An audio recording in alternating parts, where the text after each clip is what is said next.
Di bawah lapisan dedaunan basah, tugu memanjang itu merayap perlahan. Inilah kaki seribu, salah satu arthropoda tertua yang pernah menjelajahi daratan. Mereka muncul jauh sebelum dinosaurus, menjadi saksi bisu perubahan bumi selama ratusan juta tahun dan tetap bertahan hingga hari ini. Kaki seribu berasal dari kelompok Myriapoda, subfilum Arthropoda yang juga mencakup kelabang.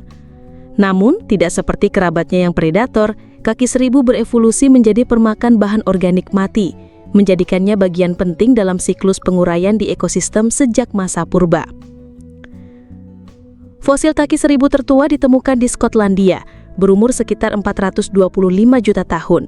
Spesies ini bernama Pneumodesmus newmani adalah salah satu hewan pertama yang hidup sepenuhnya di darat, menandai tonggak sejarah penting dalam transisi kehidupan dari laut ke darat. Di era Paleozoikum, kaki seribu mencapai ukuran raksasa. Spesies Arthropleura dapat tumbuh hingga lebih dari 2 meter panjangnya. Lingkungan yang kaya oksigen pada masa itu memungkinkan mereka berkembang menjadi salah satu invertebrata terbesar yang pernah ada di darat. Kaki seribu purba hidup di hutan pakis raksasa, memakan daun gugur dan tumbuhan mati. Perannya sebagai pengurai sudah ada sejak awal, membantu menguraikan bahan organik dan mengembalikan nutrisi ke tanah, menciptakan dasar subur bagi generasi tumbuhan berikutnya. Berbeda dengan kelabang yang berevolusi menjadi pemburu cepat, kaki seribu memilih strategi bertahan hidup yang pasif. Mereka mengandalkan tubuh keras dan kemampuan melilit untuk melindungi diri dari predator, sambil mencari makan perlahan di lantai hutan. Seiring pergeseran zaman geologi, ukuran kaki seribu berkurang. Penurunan kadar oksigen dan kemunculan predator baru membuat bentuk tubuh raksasa tidak lagi efisien, namun struktur dasar tubuh mereka tetap nyaris sama sejak jutaan tahun lalu. Adaptasi mereka mencakup kemampuan hidup di lingkungan lembab karena tubuhnya rentan kehilangan air. Itulah mengapa kaki seribu sering ditemukan di bawah batu, tumbukan daun, atau batang kayu lapuk tempat kelembapan tetap terjaga. Sebaran kaki seribu kini hampir mencakup seluruh dunia, kecuali daerah kutub dan gurun ekstrim. Keberhasilan mereka mengkolonisasi berbagai habitat adalah hasil dari fleksibilitas diet dan kemampuan beradaptasi terhadap berbagai kondisi lingkungan. Hingga kini ilmuwan telah mengidentifikasi lebih dari 12.000 spesies kaki seribu, meski diperkirakan jumlah sebenarnya bisa 2 kali lipat. Keanekaragaman ini mencerminkan betapa suksesnya strategi hidup mereka selama ratusan juta tahun. Kaki seribu memiliki sejarah panjang interaksi dengan manusia. Di beberapa budaya kuno, mereka dipandang sebagai simbol kesuburan tanah karena keberadaannya sering berhubungan dengan tanah yang subur dan kaya humus. Namun, tidak semua pandangan terhadap kaki seribu positif. Dalam sejarah, beberapa masyarakat menganggapnya sebagai pembawa pertanda buruk, mungkin karena kemunculannya sering terjadi bersamaan dengan musim hujan dan banjir. Di ekosistem purba, kaki seribu membantu membentuk struktur tanah. Dengan memakan dan menghancurkan material organik, mereka mempercepat proses pelapukan sehingga nutrisi dapat kembali ke tanah dan dimanfaatkan tumbuhan lain. Bukti fosil menunjukkan bahwa kaki seribu purba hidup berkelompok, mungkin untuk melindungi diri dari predator besar. Perilaku ini meski tidak umum pada spesies modern, menunjukkan bahwa strategi sosial pernah menjadi bagian dari kelangsungan hidup mereka. Sejarah kaki seribu adalah kisah kesabaran dan ketahanan. Tanpa kemampuan berlari cepat atau senjata mematikan, mereka bertahan dengan memanfaatkan peran vitalnya di ekosistem, menjadikannya salah satu makhluk paling tua dan paling stabil di planet ini. Kaki seribu memegang peran penting sebagai pengurai alami. Mereka memakan daun gugur, kayu lapuk, dan sisa tumbuhan, memecahnya menjadi partikel kecil. Proses ini mempercepat pembentukan humus, lapisan tanah subur yang penting bagi pertumbuhan tanaman di berbagai ekosistem. Dengan memakan bahan organik mati, kaki seribu membantu mencegah penumpukan serasah di lantai hutan. Tanpa mereka, lapisan daun kering bisa menumpuk berlebihan, menghambat perkecambahan benih, dan memperlambat daur ulang nutrisi di tanah. Kehadiran kaki seribu mendukung keberlanjutan rantai makanan. Mereka sendiri menjadi sumber makanan bagi berbagai hewan seperti burung, katak, kadal, dan mamalia kecil. Peran ini menjaga keseimbangan antara produsen, pengurai, dan konsumen di ekosistem. Kaki seribu membantu memperbaiki struktur tanah melalui aktivitas menggali. Saat merayap di antara partikel tanah, mereka menciptakan pori-pori yang meningkatkan aerasi dan memungkinkan air serta oksigen mencapai akar tanaman lebih efisien. Di lahan pertanian, kaki seribu berkontribusi memperkaya tanah dengan nutrisi alami. Petani yang mengelola tanah secara organik sering menganggap mereka sebagai pembersih alami yang membantu menjaga kesuburan tanpa campur tangan bahan kimia. Beberapa spesies kaki seribu juga memakan jamur dan lumut, membantu mengendalikan pertumbuhannya. Pengendalian alami ini mencegah dominasi satu jenis organisme, menjaga keragaman hayati pada skala mikro di tanah dan serasa. Kaki seribu turut mengurangi resiko kebakaran hutan kecil. Dengan memakan serasah kering, mereka membantu mengurangi bahan bakar alami yang mudah terbakar, terutama di daerah tropis yang mengalami musim kemarau panjang. Dalam konteks penelitian, kaki seribu menjadi model yang baik untuk mempelajari proses dekomposisi. Ilmuwan menggunakan mereka untuk memahami hubungan antara organisme pengurai, kesuburan tanah, dan siklus karbon di berbagai habitat. Keberadaan kaki seribu sering digunakan sebagai indikator kesehatan ekosistem. Populasi yang stabil menunjukkan keseimbangan lingkungan, sementara penurunan drastis dapat menjadi tanda degradasi tanah atau pencemaran. Di beberapa budaya, kaki seribu dianggap membawa keberuntungan di bidang pertanian. Petani percaya bahwa kemunculannya di ladang menandakan tanah yang kaya dan siap menghasilkan panen melimpah. Kaki seribu juga memegang peran penting dalam pembentukan tanah di daerah beriklim kering. Dengan memecah sisa tumbuhan, mereka mempercepat proses pembentukan lapisan subur yang langka di lingkungan tersebut. Di ekosistem gua, kaki seribu berperan sebagai pengurai utama. Mereka memanfaatkan sisa-sisa organik yang terbawa air atau jatuh dari permukaan, memastikan siklus energi tetap berjalan meski tanpa cahaya matahari langsung. Beberapa spesies kaki seribu juga membantu mencegah penyebaran penyakit tanaman.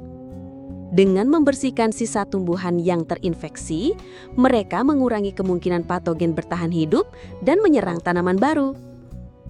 Selain itu, kaki seribu berkontribusi pada siklus nitrogen.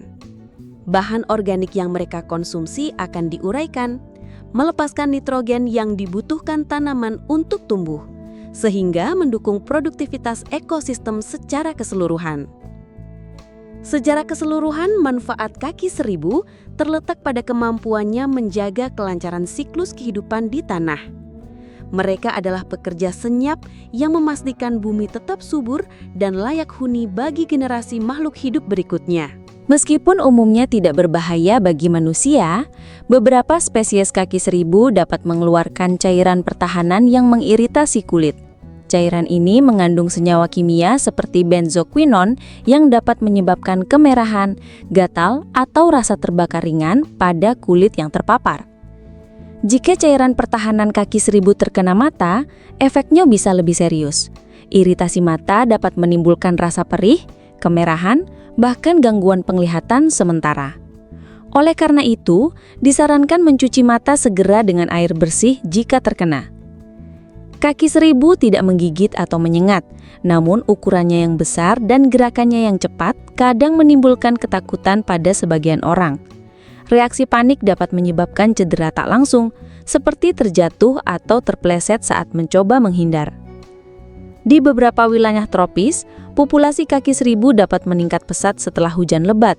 Mereka sering masuk ke rumah mencari tempat kering yang bisa menimbulkan ketidaknyamanan bagi penghuni dan mengganggu kebersihan. Beberapa spesies kaki seribu mengeluarkan bau menyengat saat merasa terancam. Bau ini bisa mengganggu, terutama jika jumlahnya banyak, seperti saat terjadi migrasi massal atau perkumpulan di musim tertentu. Meskipun bukan hama pertanian utama, dalam jumlah besar kaki seribu dapat merusak bibit tanaman muda, Mereka terkadang memakan tuna segar atau akar muda, terutama di kebun yang lembab dan kaya bahan organik. Di ekosistem tertentu, ledakan populasi kaki seribu dapat mengganggu keseimbangan alam.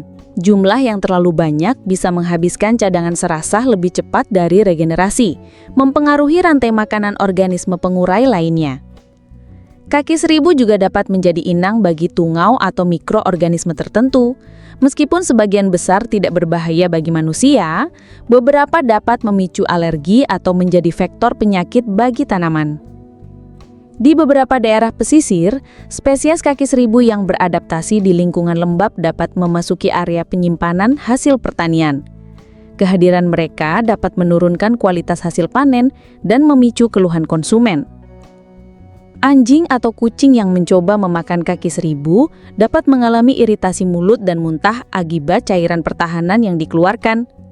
Oleh karena itu, pemilik hewan peliharaan perlu mengawasi interaksi mereka dengan hewan ini.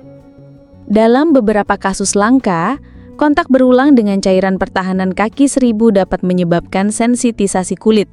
Hal ini membuat seseorang menjadi lebih mudah mengalami reaksi alergi di kemudian hari. Meskipun tidak mematikan, keberadaan kaki seribu dalam jumlah besar di permukaan jalan dapat membahayakan lalu lintas. Permukaan jalan menjadi licin akibat cairan tubuh mereka, meningkatkan risiko kecelakaan kendaraan. Kaki seribu yang masuk ke dalam rumah seringkali sulit ditangkap tanpa melukai mereka.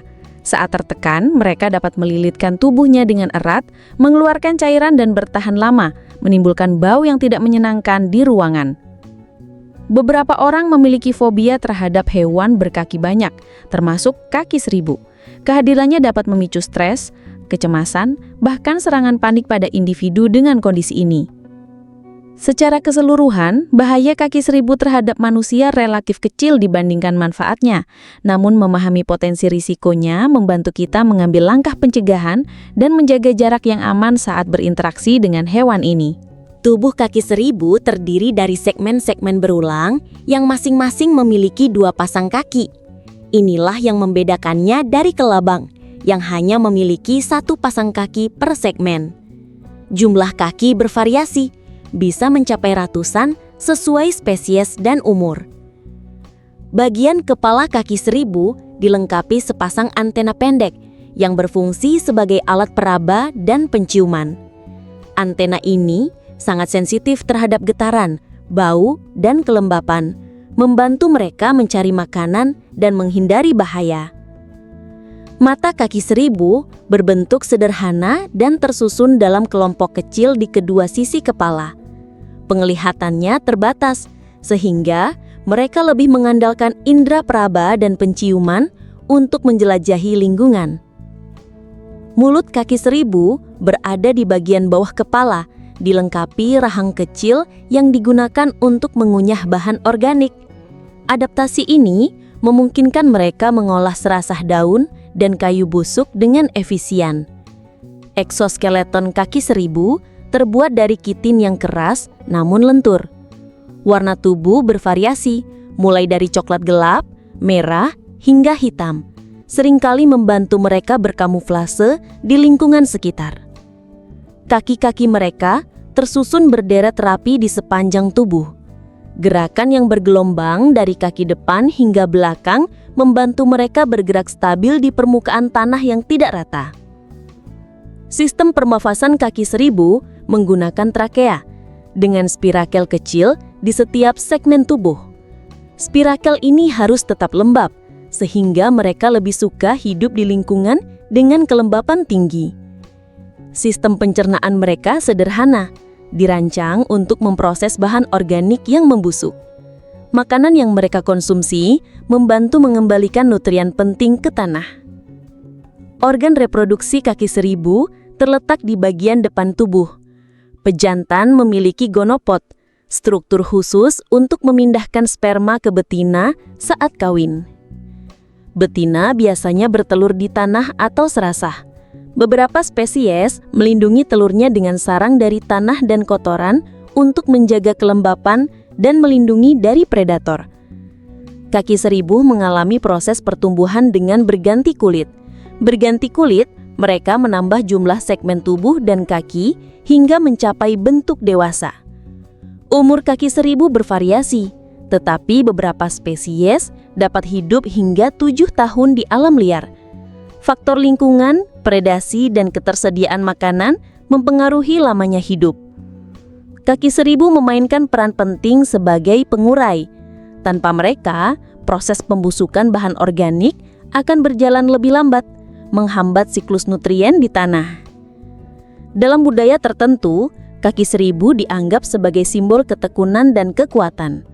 Mereka yang hidup di daerah tropis sering mengaitkannya dengan keseimbangan ekosistem dan kelimpahan tanah. Kisah kaki seribu adalah kisah tentang harmoni alam. Meski sering diabaikan, mereka memegang peranan vital di balik layar kehidupan.